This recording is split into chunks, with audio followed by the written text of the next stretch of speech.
तो चैप्टर कौन सा स्टार्ट करेंगे? चैप्टर स्टार्ट करेंगे हम आज एपी एंड जीपी। और एपी और जीपी को हम दो पार्ट में पढ़ेंगे,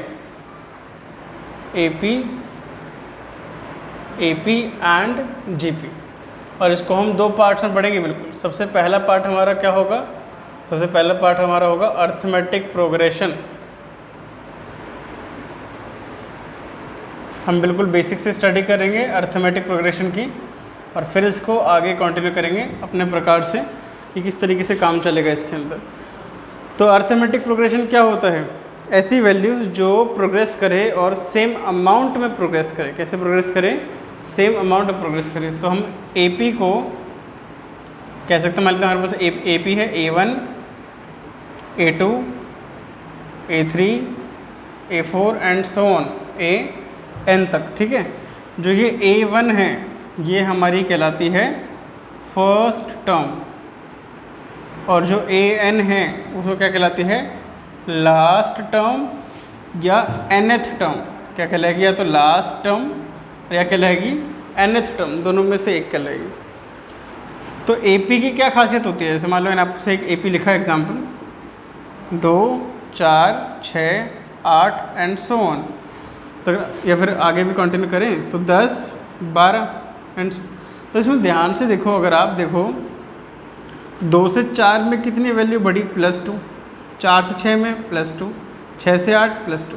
तो हमसे देखो जो प्रोग्रेस हो रहा है, जो प्रोग्रेशन आ रहा है वो सेम क्वांटिटी का प्रोग्रेशन आ रहा है। कितनी क्वांटिटी का? सेम क्वांटिटी का प्रोग्रेशन आ रहा है। तो जो ये जो सेम प्रोग्रेशन बन रहा है ना हमारा, ये जो सेम प्रोग्रेशन बन रहा है, इस सेम प्रोग्रेशन को हम बोलते हैं कॉमन डिफरेंस। क्या बोलते हैं इसको? Common difference. और कॉमन डिफरेंस कैसे निकालते हैं? कॉमन डिफरेंस निकालने का तरीका है हमारे पास AN - 1। अब ये तो एक फार्मूला यूनिट हो गई। क्या हो गई? ये एक फार्मूला यूनिट। पर मैं कह रहा हूँ जैसे हमारे पास मान लेते हैं second term minus first term, या कह लो थर्ड टर्म माइनस में सेकेंड टर्म, मतलब सक्सीडिंग माइनस प्रीसीडिंग। आगे वाली टर्म में से पीछे वाले टर्म क्या कर दो? माइनस कर दो, तो आपको डिफरेंस पता लग जाएगा। तो एपी की खासियत क्या होती है? एपी खासियत होती है कॉमन डिफरेंस इज सेम। जो कॉमन डिफरेंस होता है वो क्या होता है? सेम होता है। क्या होता है? सेम होता है। जैसे मैंने आपसे कहा, मान लो बताओ 12th टर्म क्या होगी? तो आप बोलोगे मैंने आपसे कहा मान लें कि AP दे रखी है हमें, AP is equal to √2, √4, √8 and so on. तो आपसे कहा बताओ फर्स्ट टर्म क्या होगी और कॉमन डिफरेंस क्या है? तो ये जो √2 है ये ठीक है। क्या मैं √4 को लिख सकता हूँ? ये √4 की जगह आएगा सिर्फ √8, √2, √8, √32 इस प्रकार से एंड सो ऑन। जो क्या मैं √8 और ये जो 8√2 लिखा इसको लिख दूँ 2√2, और ये जो हमारे पास इसको लिख दिया हमने 4√2 इस प्रकार से एंड सो ऑन। तो यहाँ पे देखेंगे तो फर्स्ट टर्म क्या बनेगी? फर्स्ट टर्म है √2, और कॉमन डिफरेंस देख लो पहले आप, ये हो जाएगा 2√2 माइनस में √2। तो कितना आंसर आ रहा है हमारे पास? 1√2। तो आपसे पूछा गया क्या ये एक अर्थमेटिक प्रोग्रेशन है? तो आपको चेक करना पड़ेगा। आगे देखो 4√2 माइनस में कितना? 2√2, तो कितना आ गया? 2√2। तो आप बोलोगे यहाँ पे जो कॉमन डिफरेंस है बराबर नहीं है, तो this is not an AP। क्या बोलोगे? This is not an AP, इस प्रकार से। ठीक है, मान लो आपको दिया गया AP 1/2, 1, 3/2, 2, 5/2 एंड सो ऑन। तो आपसे पूछा गया बताओ क्या ये AP है? तो पहले आप बताओगे यहाँ पे फर्स्ट टर्म कितनी है? हाफ है। फर्स्ट टर्म हाफ है। कॉमन डिफरेंस चेक करोगे भाई, 1 माइनस हाफ कितना हो जाएगा? हाफ हो जाएगा भाई। 3/2 माइनस 1 कितना हो जाएगा? 1/2 हो जाएगा। ऐसे ही 5/2 माइनस 2 ये 1/2। तो कॉमन डिफरेंस क्या आ रहा है? सेम आ रहा है। अगर कॉमन डिफरेंस सेम है तो आप बोलोगे दिस इज एन AP। ये एक AP है, ये एक AP है। ठीक है, नेक्स्ट चलते हैं आगे। अब बात करते हैं कि जो हमारे पास नंबर ऑफ टर्म्स वगैरह इसमें कैसे काम चलता है, ठीक है।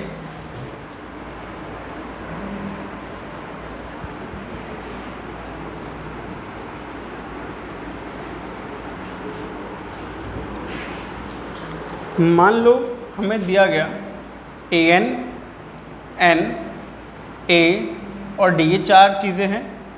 an क्या था आपका लास्ट टर्म या फिर क्या nth टर्म, n क्या था आपका नंबर ऑफ टर्म्स की कितनी टर्म्स हैं, a क्या था आपका, a हो जाएगा आपका फर्स्ट टर्म, a क्या हो जाएगा फर्स्ट टर्म, और d क्या हो जाएगा कॉमन डिफरेंस।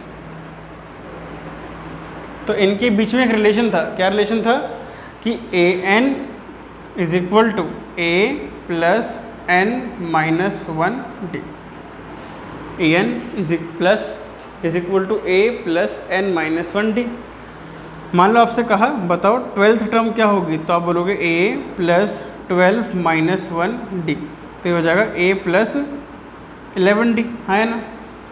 अगर आपसे कहा जाए बताओ 4th टर्म क्या होगी, तो आप बोलोगे a4 is equal to a plus 4 minus 1d, तो ये हो जाएगा a प्लस में 3d।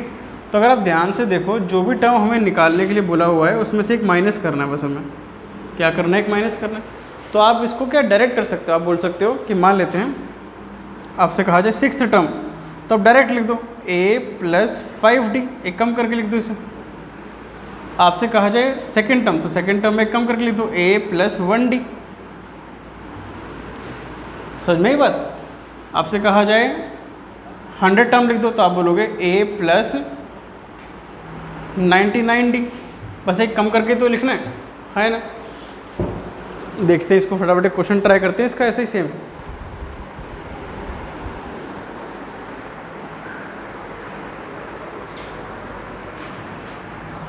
मान लेते हैं हमें दिया गया एक AP दी गई है 1, 3, 5, 7 एंड सो ऑन, और हमसे कहा गया बताओ इसमें 13th टर्म क्या होगी, कौन सी टर्म 13th टर्म।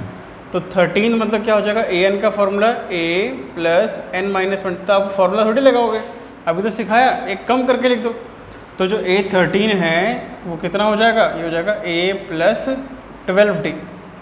तो a कितना है 1 प्लस में 12 इंटू में 3, तो कितना हो जाएगा 1 प्लस 36, सॉरी d यहाँ से कितना आ जाएगा, d आ जाएगा 2, 3 माइनस 1 कितना हो जाएगा 2, तो 2 हो जाएगा। तो कितना आंसर आएगा यहाँ पे 24, और ये कितनी आ जाएगी 25, यानी कि जो 13th टर्म होगी वो कितनी होगी, वो 25 होगी। अगर आपको बोल देना AP, तो आप समझ जाना वहाँ पे कॉमन डिफरेंस चेक करने की जरूरत नहीं है, वो AP बोल दिया तो वो AP होगा ही, ठीक है। मान लेते हैं हमें क्वेश्चन दिया गया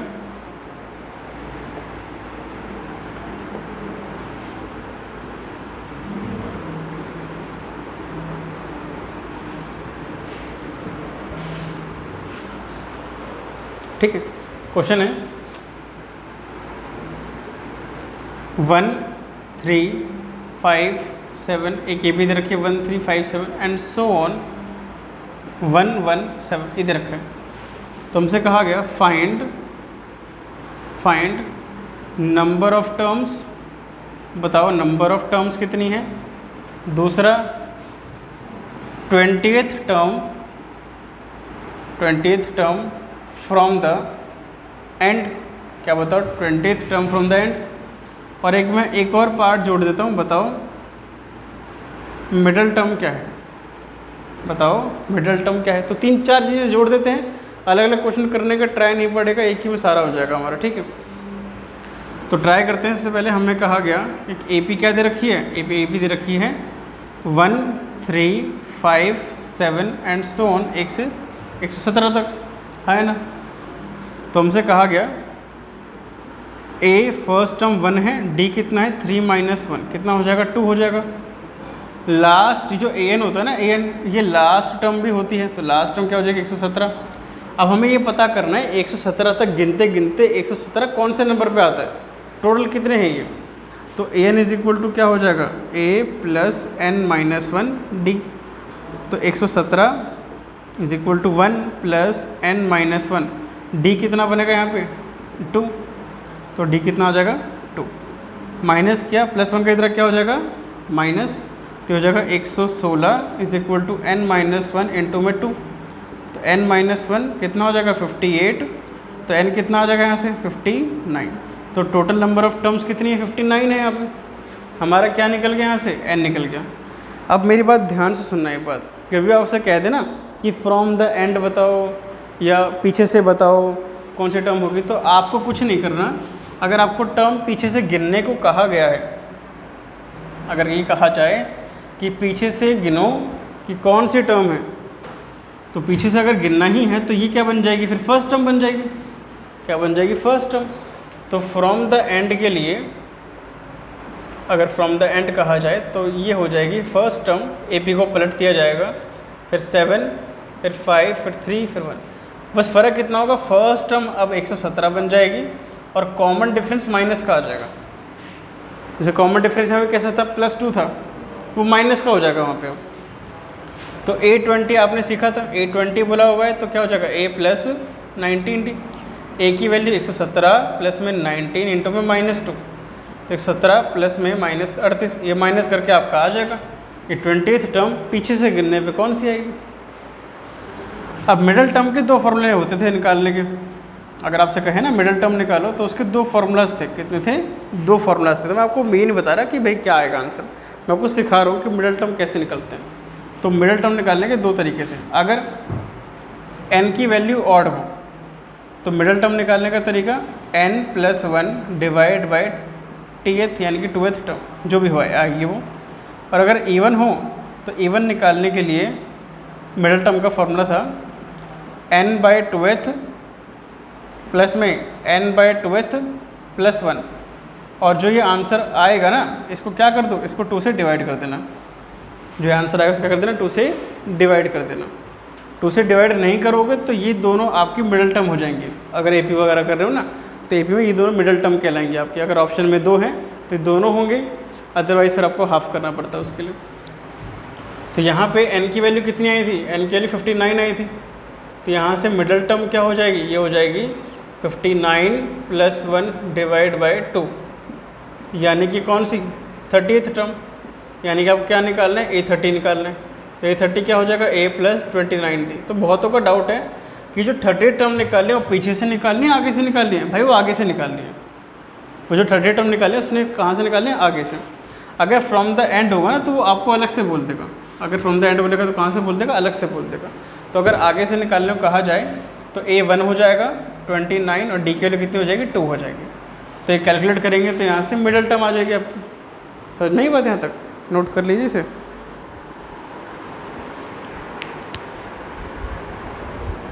नेक्स्ट देखते हैं आगे।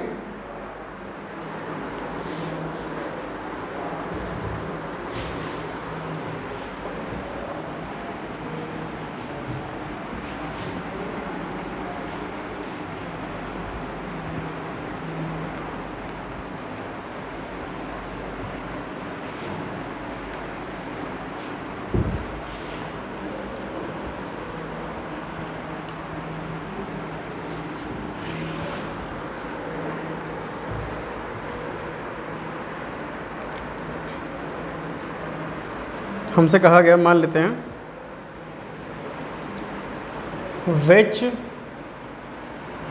टर्म ऑफ द AP दे रखी है 121, 117, 113 is it's first negative term. बताओ इसमें से कौन सी जो होगी वो सबसे पहली नेगेटिव टर्म होगी।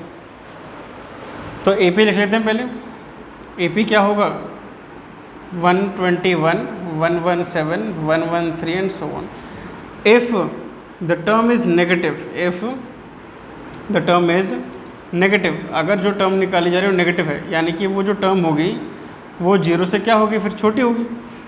अगर टर्म नेगेटिव तो 0 से छोटी होगी ना वो। तो an का फॉर्मूला क्या था हमारे पास, a प्लस में n-1 d लेस देन 0 आया ना। यहाँ पे अगर आप देखो तो a की वैल्यू क्या बन रही है आपके पास 121 और d की वैल्यू क्या आ रही है 117 आ रही है। तो 121 प्लस n-1 इंटू में d कितना आएगा 117 माइनस 121 -4 है ना। तो -4 लेस देन 0। तो प्लस 21 तरह क्या हो जाएगा माइनस का, तो n माइनस 1 माइनस 4 इंटू में माइनस 21।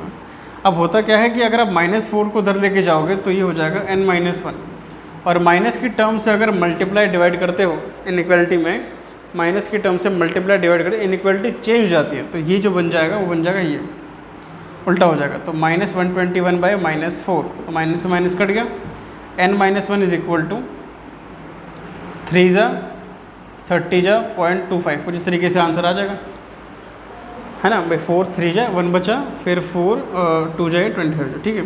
प्लस 1 तरह क्या हो जाएगा माइनस का, तो n की वैल्यू 31.25 से बड़ी होनी चाहिए, ठीक है। n की वैल्यू जो भी 31.25 से बड़ी होगी वो सारी नेगेटिव होंगी, तो हमें तो पहले नेगेटिव चाहिए, तो n के बाद पहला होल नंबर कौन सा आएगा 32 आएगा, क्योंकि भाई देखो n की वैल्यू होल नंबर में होती है, n की वैल्यू क्या होगी हमेशा होल नंबर में होगी। तो अगर 31.25 का जो नेक्स्ट नंबर होगा वो कौन होगा 32 होगा, तो ये पहले नेगेटिव टर्म होगी फिर यहाँ पे, तो 832 ऐसे निकाल लेंगे, that is a plus 31d। तो a की वैल्यू 121, 31 इंटू में d की वैल्यू क्या हो जाएगी माइनस, कैलकुलेट कर लेंगे, इससे हमारे पास क्या आ जाएगी 32nd टर्म आ जाएगी, जो क्या होगी इसकी फर्स्ट नेगेटिव टर्म होगी। चेक करो फटाफट से, कोई डाउट है तो पूछो इसमें। नेक्स्ट चलते हैं आगे।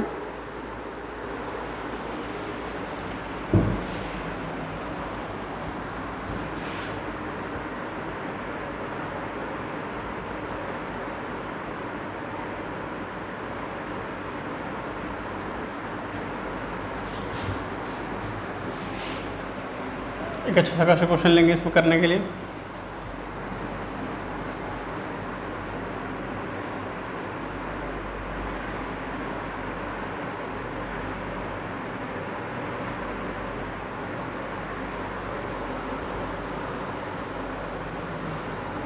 हमसे कहा गया, मान लेते हैं हमें दिया गया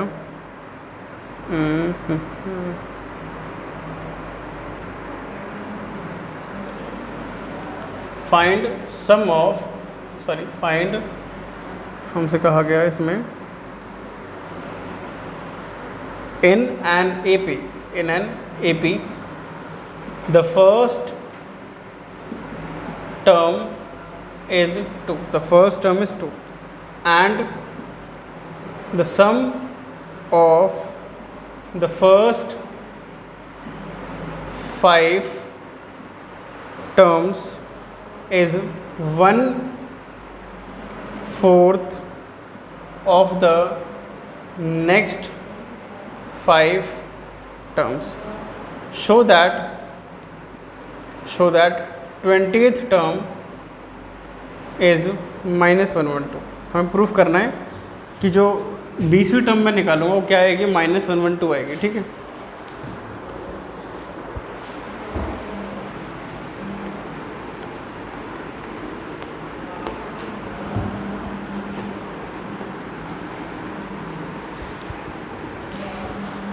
ध्यान देना, तो फर्स्ट टर्म हमें कितनी दे रखी है सॉल्यूशन के हिसाब से, फर्स्ट टर्म कितनी है 2 है, और the sum of first 5 terms, तो पहली 5 कौन सी हो जाएगी 1 2 3 4 5 will be equal to 1/4 of the next 5 terms. तो नेक्स्ट कौन सी हो जाएगी 6 7 8 9 और 10, इस तरीके से, ठीक है। ये हमें दे रखा है, तो मैं कह सकता हूँ यहाँ से इसको अगर मैं निकालने की कोशिश करूँ, यहाँ से निकालूंगा इसको, तो कितना हो जाएगा ये a plus a plus a plus a, कितनी बार a आ जाएगा 5 है, कितनी बार a आ जाएगा 5 है ना, 5 बार a आएगा ना इनमें, ये तो a ही हो गया। ये कितना हो जाएगा d, ये 2d, ये 3d और अगला 4d, जो a वाले थे अलग से करके प्लस कर लिए, और जो d n माइनस 1d आएगा उनको यहाँ पे लिख लिया, विल बी इक्वल टू 1/4। इसमें भी 5a प्लस में 5d plus 5d plus 6d plus 7d plus 8d plus 9d, कुछ इस तरीके से आएंगी। एक कम करके लिखते हैं यहाँ पे, 4 यहाँ आ जाएगा, तो ये 1 और 3 और 3 6, 6 और 4 10, 10 से मल्टीप्लाई करेंगे 20a प्लस में 10 40d is equal to 5a plus में 5 6 11, 11 7 18, 18 और 8, 18 8 कितना हो जाएगा 26, 26 और 9 कितना हो जाएगा 35 मेरे ख्याल से ना, 35d। तो यहाँ से 15a इज इक्वल टू में -5d आ रहा है, that is equal to d की वैल्यू -3a आ रही है। d की वैल्यू क्या आ रही है? -3a। अगर d -3a है, हमसे कहा गया शो दैट जो 20वीं टर्म आएगी, अच्छा d की वैल्यू -3a है और a कितना दे रखा है? 2 दे रखा है। अगर a 2 है तो d कितना आ जाएगा? -6 आ जाएगा। 2 3 से मल्टीप्लाई कर देंगे। 20वीं टर्म कैसे निकालते हैं? a + 19d करके। तो ये कितना था? 2, 3 इंटू में -6, तो 2 प्लस माइनस में 6 9 से कितना हो जाएगा? 54, 5 1 11, तो ये तो नहीं आता है, -112 आंसर आ रहा है इसका। ठीक है, अब नेक्स्ट हम करेंगे यहाँ पे, नेक्स्ट हम सीखेंगे यहाँ पे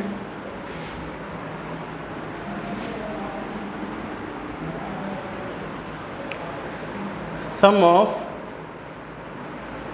n terms of an AP। एक AP की n टर्म्स का सम कितना होगा वो निकालने की कोशिश करते हैं।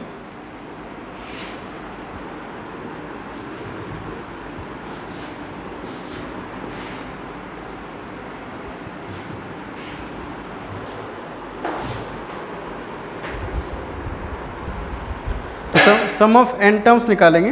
तो सम ऑफ n टर्म्स किस प्रकार से निकालते हैं, क्या फॉर्मूला है, चेक करते हैं भाई। ठीक है, तो जैसे हमारे पास जो टर्म्स है ना, अगर मैं n का सम करता हूँ तो कितना आएगा? टोटल प्लस करके वो बराबर होगा Sn के, इसके बराबर होगा Sn के। और Sn का फॉर्मूला है Sn is equal to n/2, 2a plus में n-1d। एक और फॉर्मूला बन सकता है n/2 a प्लस में an, डिपेंड करता है ये लगाना है या ये लगाना है, दोनों में से कोई भी एक लगा सकता है। इसमें कॉन्सेप्ट आता है, इसमें कॉन्सेप्ट ये है, अगर मान लो हमें Sn दे रखा है, क्या दे रखा है? Sn दे रखा है, कुछ भी मान लेते हैं, 4n दे रखा है, कितना दे रखा है? 4n दे रखा है, 4n² दे रखा है, ऐसा मान लो, ये 4n भी दे रखा है, उससे क्या है, मतलब जो भी दे रखा है, एक बार देख लेते हैं कि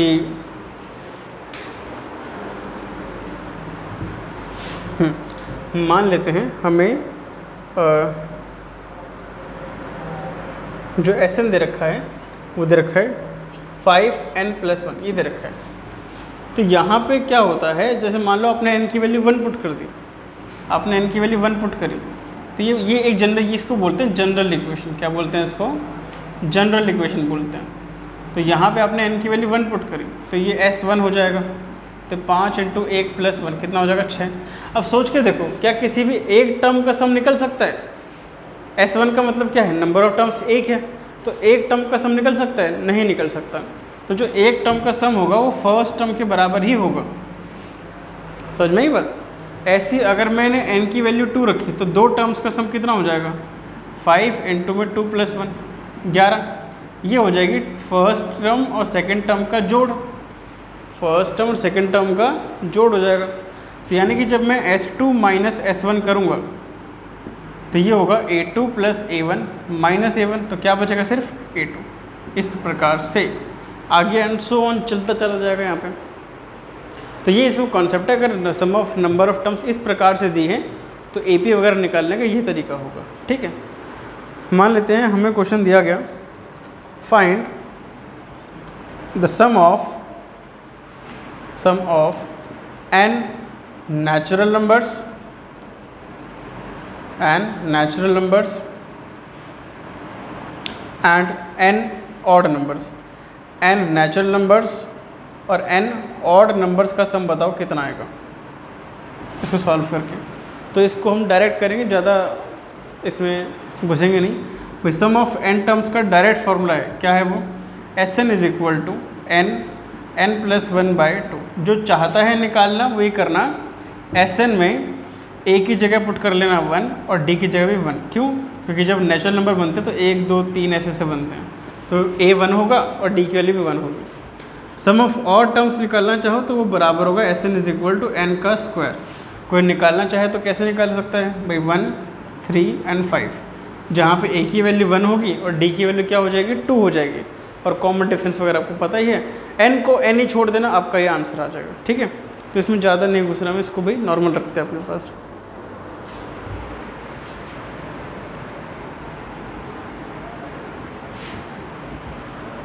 मान लो हमें दिया गया फाइंड द सम ऑफ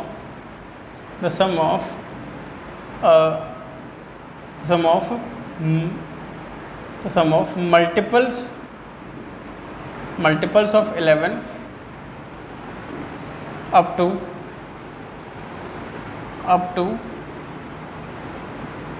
मान लेते हैं 121 121 तक में जो 11 के मल्टीपल हैं उनका सम बताना है कितना होगा। तो ये तो आसान होगा थोड़ा सा। एक काम करते हैं, 11 के मल्टीपल ना लेके 8 के मल्टीपल ले लेते हैं, 8 के मल्टीपल ले लेते हैं, ठीक है। अप टू 50 टर्म्स तक, कहाँ तक? 50 टर्म्स तक दिया वाला क्वेश्चन हमें करना है।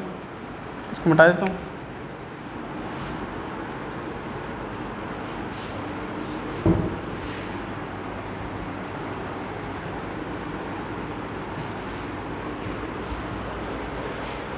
तो मल्टीपल में AP जो बनेगी हमारी वो क्या बनेगी? वो बनेगी 8, 16, 24 एंड सो ऑन। टोटल जो नंबर ऑफ टर्म्स यहाँ पे 50 है। कितनी है? 50। जहाँ पे फर्स्ट टर्म कितनी रखी है? 8। कॉमन डिफरेंस भी कितना है? 8। सबसे पहले हम पता कर लेते हैं कि लास्ट टर्म क्या होगी। पर रिक्वायरमेंट है क्या? नहीं। क्यों? क्योंकि SN की फॉर्मूले में सिर्फ और सिर्फ n/2 2a प्लस में n-1 d पुट होगा। तो 50/2 2 × में 8 प्लस में 50-1 d की वैल्यू 8। तो अगर 25 = 16 प्लस 49 × में 8, तो 49 × 8 करना, जो आएगा उसको 16 में जोड़ देना और फिर 25 से मल्टीप्लाई कर देना, सम ऑफ आ जाएगा आपका, ठीक है। नेक्स्ट करते हैं एक बार ट्राई। मान लो में दिया गया इफ़ a की वैल्यू 2 है और d की वैल्यू 1 है। a की वैल्यू क्या है? d, a की वैल्यू 2 और d की वैल्यू -2 है, ये दे रखा है। और मैं कहा गया कि बताओ सम ऑफ 15 टर्म्स तक का, 15 टर्म्स तक का सम बताओ कितना आएगा, ठीक है। तो 15 टर्म्स तक का सम निकालना है। तो यहाँ पे a दे रखा है, तो 15 टर्म क्या हो जाएगा? n/2 2a प्लस में n-1 d। तो यहाँ पे 15/2 2 × में 2 प्लस में 15 - 1 × में d की वैल्यू -2। तो 15/2 4 माइनस में कितना हो जाएगा? ये 28। तो इसको माइनस करके हमारा आंसर आ जाएगा कि भाई सम ऑफ n टर्म्स कितनी बनेगी यहाँ पे? तो 12 × में 15 हो जाएगा, 15 × में -12 330 आ रहा है मेरे ख्याल से इसका आंसर माइनस का, क्योंकि नहीं 330 नहीं 150 × में 30 180 आ रहा है इसका आंसर, इस प्रकार से, ठीक है। नेक्स्ट एक दो क्वेश्चन और ट्राई करते हैं इसके। नेक्स्ट ट्राई करते हैं आगे।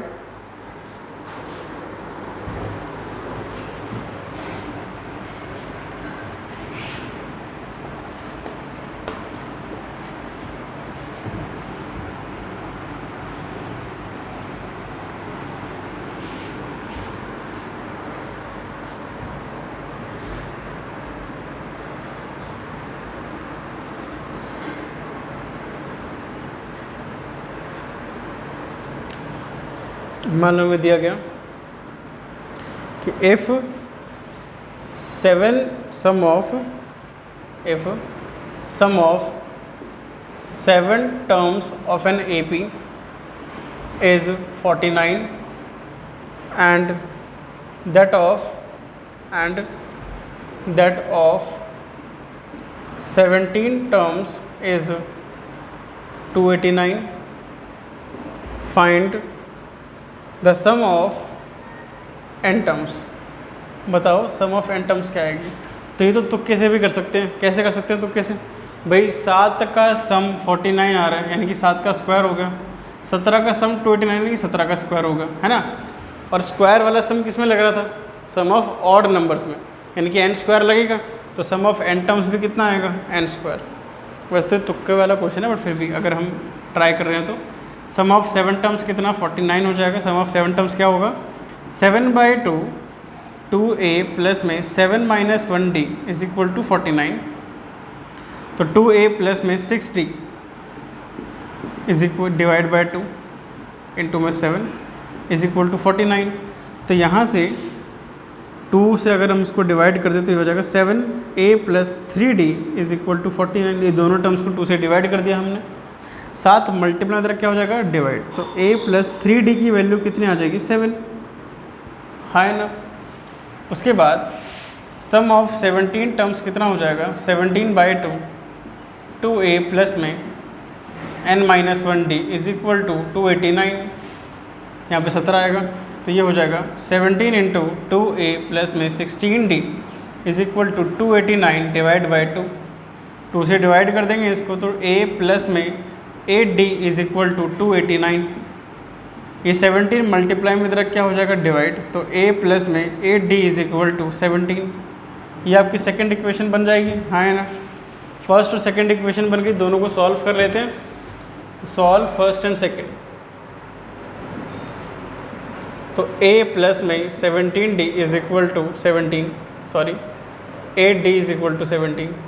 a प्लस में 3d is equal to 7 minus minus minus that is equal to 5d is equal to 10। तो d की वैल्यू 2 आ चुकी है। अगर d की वैल्यू 2 है तो a plus 3d is equal to 7 था, तो यहाँ से d की वैल्यू 2 हो जाएगी तो 6 इज इक्वल टू 7। तो a की वैल्यू कितनी आ जाएगी, यहाँ से 1।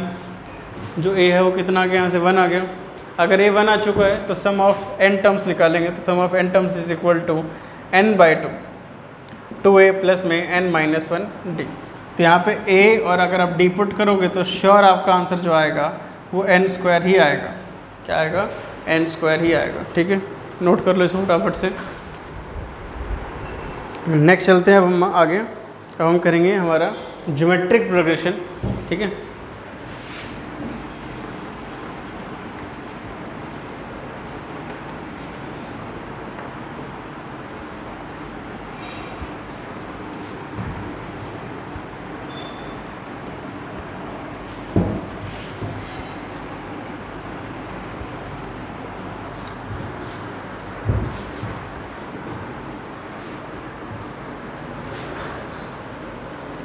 तो ज्योमेट्रिक प्रोग्रेशन क्या है, जीपी।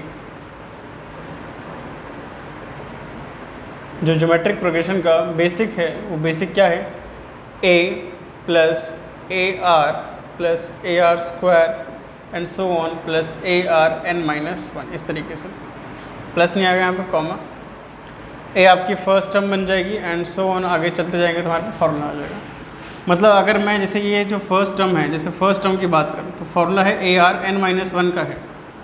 ये जनरल फार्मूला है। जैसे आपका n टर्म्स का फार्मूला था ना जीपी में, ये आपका जनरल फार्मूला है, जनरल इक्वेशन का फार्मूला है, जनरल इक्वेशन कह सकते हो। अगर n की वैल्यू 1 है तो a is equal to AR1 - 1 यानी कि AR की पावर 0 यानी कि सिर्फ a बचेगा। इस प्रकार से ये फार्मूला लगा हुआ है। जीपी की खासियत क्या होती है, जीपी में एक वैल्यू होती है जिसको हम बोलते हैं common ratio, that is denoted by r। किससे डिनोट करते हैं इसको, r से। अभी जो कॉमन रेशो होता है जीपी में सेम होता है। क्या होता है, इस सेम इज ऑलवेज इक्वल। अगर ये इक्वल है तो वो जीपी फॉर्म कर रही है, अदरवाइज जीपी भी नहीं। एक एग्जांपल ले लेते हैं। हमें दिया गया 1, 2, 4, 8 एंड सो इस तरीके से। तो यहाँ पे हमें r निकालना है। तो r कैसे होता है, r होता है ARn अपॉन में ARn-1, सक्सीडिंग अपॉन में प्रीसीडिंग। कहने का मतलब आगे वाली अपॉन में पीछे वाली टर्म्स का रेशो। तो आगे क्या है हमारे पास, जो आगे हमारे पास वैल्यू है वो क्या हो जाएगी 2 डिवाइड बाय 1, तो कितना आएगा 2 आएगा। ऐसे ही 4 डिवाइड बाय 2 तो कितना आएगा 2 आएगा। ऐसे ही 8 डिवाइड बाय 2 तो कितना आएगा 4 आएगा। 4 डिवाइड तो कितना आएगा 2 आएगा। तो हम सक्सीडिंग टर्म को प्रीसीडिंग टर्म से डिवाइड करते हैं तो रेशो आता है जिसको बोलते हैं r। और जीपी में ये रेशो क्या रहता है, सेम। इसी में अगर आपसे कह दिया जाए बताओ 10th टर्म क्या होगी, तो 10th टर्म का फॉर्मूला हो जाएगा AR10-1, क्योंकि जनरल फार्मूला क्या था an का, दैट इज़ ARn-1। ये जनरल फार्मूला था हमारे पास। तो ये हो जाएगा हमारे पास a की वैल्यू 1 थी, r की वैल्यू 2 है, ये रेशो आया है हमारे पास। This is an GP, this is a GP, GP form कर रहा है। तो 10-1 दैट इज इक्वल टू की power 9 and that is approximately 512, not approximately, it is 512। ठीक है, नेक्स्ट चलते हैं आगे। हम मान लेते हैं हमें दिया गया find the 10th term and nth term of GP that is equal to 5, 25 and 125। अगर आपसे कह दिया है GP है तो आप मान लो ये GP, आप बार बार रेशो मत निकालो। सॉल्यूशन जाते हैं तो रेशो क्या बनेगा 25/5, कितना आएगा 5:5 आ जाएगा यहाँ से। 10th टर्म nth टर्म का फॉर्मूला था ARn-1, तो यहाँ से 10th टर्म निकाली जाए तो A10 is equal to AR10-1, तो यहाँ से A की वैल्यू 5 इंटू में 5 की वैल्यू 10-1 9, यानी कि 5 की पावर 10 जो है आपकी 10th टर्म बन जाएगी। इसका आपको सॉल्व करने की ज़रूरत इतनी नहीं है। nth टर्म की बात करें तो nth टर्म का फॉर्मूला हमें पता है ARn-1 था, जहाँ पे A की वैल्यू 5 है और R यानी कि 5n-1, तो देखिए कंपेयर करके तो यहाँ से बेस से हमें पावर क्या हो जाएगी 1 + n-1, तो 5 की पावर n जो है आपका यहाँ पे nth टर्म आ जाएगा। अगर आपको nth टर्म निकालनी है तो इस तरीके से यहाँ पे निकाल सकते हो। ठीक है, नेक्स्ट करके देखते हैं हम आगे, इसी में कुछ क्वेश्चंस को ट्राई करते हैं।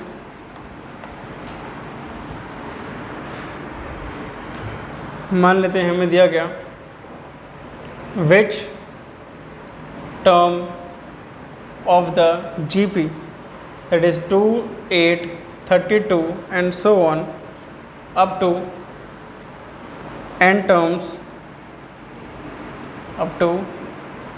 n terms is 131072। ऐसी कौन सी टर्म होगी जो यहाँ तक चली जाएगी जो कि ये टर्म बनेगी। इसमें जाएं तो हमारे पास ये है 2, 8, 32 एंड सो ऑन, तो यहाँ से R की वैल्यू, A की वैल्यू तो 2 है, रेशो क्या बनेगा 8/2 दैट इज़ इक्वल टू 4, तो यहाँ से nth टर्म का क्या फॉर्मूला था ARn-1 that is equal to 131072, तो जगह 2 इंटू में 4 की power n-1 that is equal to 131072। 4 से इसको 2 से डिवाइड कर देंगे तो 2 से डिवाइड करने पे हो जाएगा 2 6 = 12, 2 5 = 10, 2 0 0, 2 3 = 6, 2 6 = 12। मेरे हिसाब से ये इसका आंसर आएगा। एक और 5 आएगा यहाँ पर। अब इसको अगर हम देखें तो ये जो वैल्यू होती है 4n-1, ये होता है 4 की पावर 8। कितना होता है ये 4 की पावर 8। अगर ये 4 की पावर 8 है, हमने बेस सेम है, अगर किसी वैल्यू का बेस सेम है बीच में इक्वल टू, तो पावर भी क्या हो जाएगी इक्वल, तो n-1 इज इक्वल टू क्या आएगा 8, तो n की वैल्यू कितनी आ जाएगी यहाँ से 9, तो n की वैल्यू यहाँ से कितनी आ जाएगी 9। तो 9th term of the GP, जो GP है इसकी जो 9th टर्म होगी वो क्या होगी हमारे पास 131072।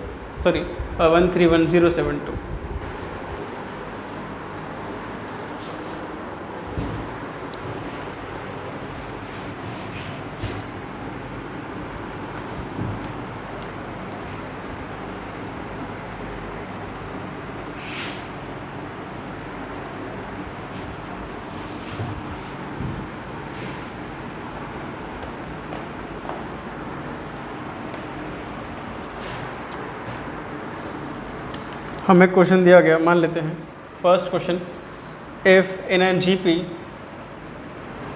GP third term is 24, sixth term is 192 and 10th term बताइए क्या होगी। तो यहाँ से क्या मैं कह सकता हूँ, अगर थर्ड टर्म जो है वो 24 है तो थर्ड टर्म का मतलब हो जाएगा AR3-1 यानी कि AR का स्क्वायर। ऐसे ही सिक्स्थ टर्म जो है वो 192 है, क्या सिक्स टर्म को लिख सकते हैं AR6-1 यानी कि AR की पावर 5। जो अब यहाँ से अगर आप ध्यान से देखो, जो AR की पावर 5 लिखी हुई है, क्या मैं उसको ऐसे लिख सकता हूँ AR की पावर 2 इंटू R की पावर 3, हाँ या ना, लिख सकते हैं। बेस से हमें पावर प्लस हो जाती है। अगर मैं डिवाइड कर दूं, डिवाइड फर्स्ट एंड सेकंड, तो क्या होगा इससे, ये हो जाएगा 192 divide by 24 AR square into R का cube divide by AR square, ये पार्ट कट जाएगा इसको 12 से डिवाइड कर दो, 12 2 सा, ये वैसे भी डायरेक्ट क्या पता डायरेक्ट चल रहा है, 8 से चला जाइए, 8 2 16, 8 से जा रही है, तो आर का क्यूब इज इक्वल टू 8 आ जाएगा। तो 2 की वैल्यू कितनी आ जाएगी, सॉरी आर की वैल्यू यहाँ से कितनी आ जाएगी हमारे पास 2, आर के लिए कितनी आ जाएगी यहाँ से 2, ठीक है। अगर आर 2 हो चुका है तो 10th टर्म क्या होगी, 10th term is equal to A R 10 minus 1, that is A, अच्छा ए तो निकालना ही रह गया हमारा, तो यहाँ से ए आर का स्क्वायर इज इक्वल टू 24 था, तो ए की वैल्यू पता नहीं, पर 2 का स्क्वायर 24, तो ए यहाँ से 6 आ जाएगा। तो 10th टर्म क्या होगी, 6 इंटू में 2 की पावर 10 माइनस 1 यानी कि 9, तो 5 1 2 इंटू में 6 12 7 30 30 7 2 हमारी जो है 10th टर्म आ जाएगी यहाँ पर।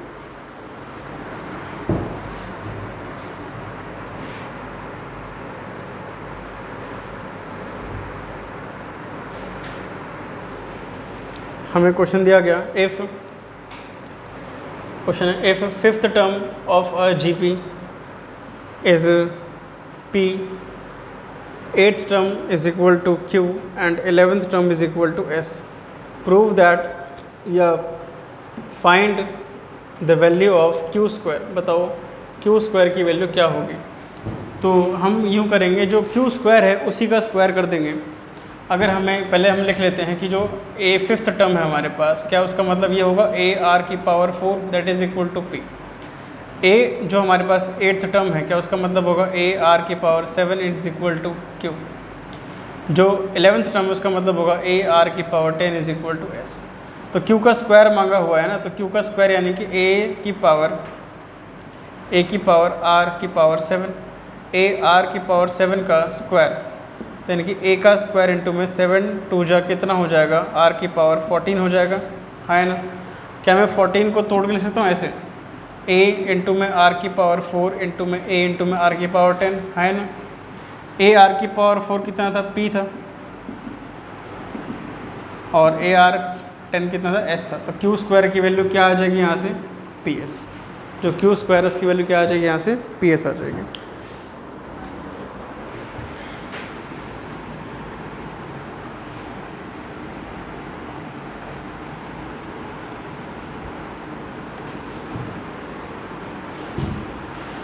नेक्स्ट क्वेश्चन ट्राई करते हैं यहाँ से। हमें दिया गया, if 4th term of a GP is square of its second term, square of its second term and the first term is -3, determine its 7th term. बताओ 7th टर्म क्या होगी। जो 4th टर्म है किसी एपी की, is मतलब क्या होता है, इक्वल टू स्क्वायर है किसका, सेकंड टर्म का स्क्वायर है, और फर्स्ट टर्म जो है वो 3 दे रखी है -3, तो इसका स्क्वायर है, तो ये 2 2 जब 4 मत कर देना, ए 4 का मतलब होता है ए आर क्यूब, और ए स्क्वायर का मतलब ए आर की पावर 1, तो A R cube is equal to A R square, A square R square हो जाएगा यहाँ से, आया ना। पावर 3 है, पावर 3 से 2 स्क्वायर कटे, 1 से ये कट गया, तो यहाँ पे बचा आर इज इक्वल टू ए, और आर इज इक्वल टू ए में ए कितना था, -3 था, आया ना। तो अगर हम 7th टर्म निकालना चाहें तो 7th टर्म क्या हो जाएगी, ए आर 6, एक कम करके लिखते हैं, तो -3 इंटू में -3 की पावर 6, या कह सकते हैं -3 की पावर कितनी, 7, -3 की और कितनी आ जाएगी, 7। और क्वेश्चन ट्राई करते हैं।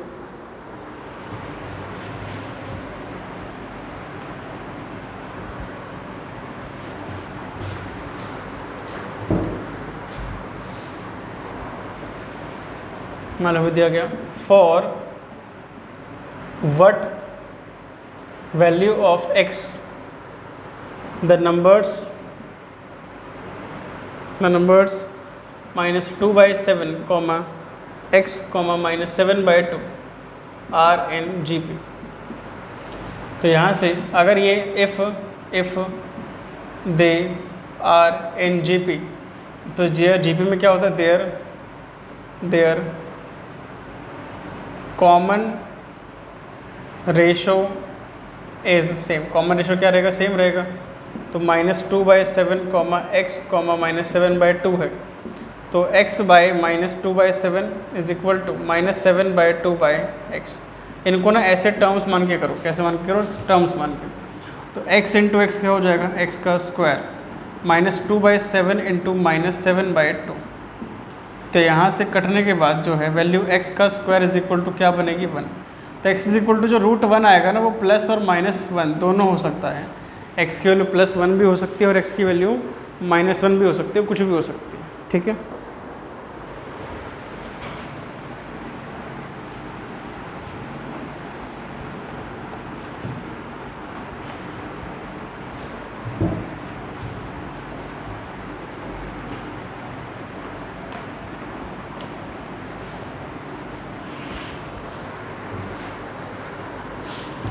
नेक्स्ट है हमारे पास relation between AM and GM। अभी AM GM क्या होता है, AM का मतलब होता है arithmetic progression, sorry arithmetic mean, और ज्योमेट्रिक मीन क्या होता है, ज्योमेट्रिक GM क्या होता है, ज्योमेट्रिक मीन। ये निकलते कैसे हैं, अर्थमेटिक मीन का मतलब है, मान लो आपको 2 टर्म दे रखे, क्या दे रखे, 2 term A B C 3 terms दे रखे, तो इनका कॉमन डिफरेंस क्या होगा, B - A is equal to C - B। हाँ है ना, कॉमन डिफरेंस सेम होता है ना। तो यहाँ से मैं कह सकता हूँ B को उधर भेजने के बाद कि 2B इज इक्वल टू क्या हो जाएगा, A + C, या B is equal to A + C/2। तो ये जो ये वैल्यू आई है इसको बोलते हैं अर्थमेटिक मीन, कि अगर हम 2 टर्म्स का सम करते हैं, उसको 2 से डिवाइड करते हैं, तो बीच वाली टर्म आ जाएगी। कौन सी टर्म आ जाएगी, बीच वाली। ऐसे ही GP में मान लो अगर A B और C GP में है, RN GP, अगर ये GP में है तो क्या होगा, जैसे A, अब रेशो कैसे निकालेंगे, रेशो सेम होता है ना, तो B/A का रेशो बराबर है किसके, C/B के रेशो के। B/A का रेशो बराबर किसके आएगा, C/B के रेशो के। अगर इस क्रॉस मल्टीप्लाई करोगे तो B² इज इक्वल टू क्या हो जाएगा, CA। तो B इज इक्वल टू क्या आ जाएगा, √CA। तो जो √CA वाली वैल्यू है ये ज्योमेट्रिक मीन है। क्या मतलब है कि जो 2 वैल्यू हैं, ये जो 2 वैल्यू हैं, ये इसका मल्टीपल बीच वाले टर्म के स्क्वायर के बराबर है, इसका मल्टीपल बीच वाले टर्म के स्क्वायर के बराबर, या फिर इन दोनों का जो रूट है, इन दोनों का अगर रूट कर दोगे मल्टीप्लाई करने के बाद तो बीच वाली टर्म आ जाएगी। कौन सी टर्म आ जाएगी, बीच वाली। मैंने आपसे कहा कि इनमें रिलेशन क्या होगा, रिलेशन यही है कि अगर आप A - G करते हो, क्या करते हो, A - G, तो ये हो जाएगा A + C/2। माइनस में अगर आप ध्यान से देखो तो ये हो जाएगा रूट में AC। ये ज्योमेट्री अर्थमेटिक मीन है और ये क्या है, ये ज्योमेट्रिक मीन है, हाँ है ना। तो यहाँ से हमारे पास अगर हम करें तो A - G is equal to क्या हो जाएगा, A + C -2 में √AC /2। तो ये A - G आ जाएगा यहाँ से, ठीक है। अगर मैं ध्यान से देखूँ तो क्या मैं कह सकता हूँ A - G is equal to √A का स्क्वायर प्लस √C का स्क्वायर -2 √A इंटू √C /2, है ना। अभी जो A - G वैल्यू आएगी हमारी, ये वैल्यू क्या आएगी, √A - √C का होल स्क्वायर /2, है ना। ये वैल्यू कभी नेगेटिव आ सकती है, बिल्कुल भी नहीं आ सकती, क्योंकि स्क्वायर लगा हुआ है। तो आप बोलोगे this will always be equal to 0 और ग्रेटर देन 0, या तो 0 आ जाएगी या तो 0 से छोटी आ जाएगी। एक खास बात यह है कि अगर यहाँ प्लस आएगा तो यहाँ पर भी क्या आएगा, प्लस, माइनस है तो क्या आएगा, माइनस। समझ में बात सभी को यहाँ तक। A + G निकालना हो या A - G निकालना हो तो डायरेक्ट फॉर्मूला लगा दो। ध्यान रखना A और C कौन से टर्म होगी, पहली वाली और तीसरी वाली। कौन से होगी हमेशा, पहली वाली और तीसरी। तो A + G निकालना हो तो ये लगा दो, A - G निकालना तो डायरेक्ट आ सकता है, पेपर में ये डायरेक्ट आ सकता है निकालने के लिए।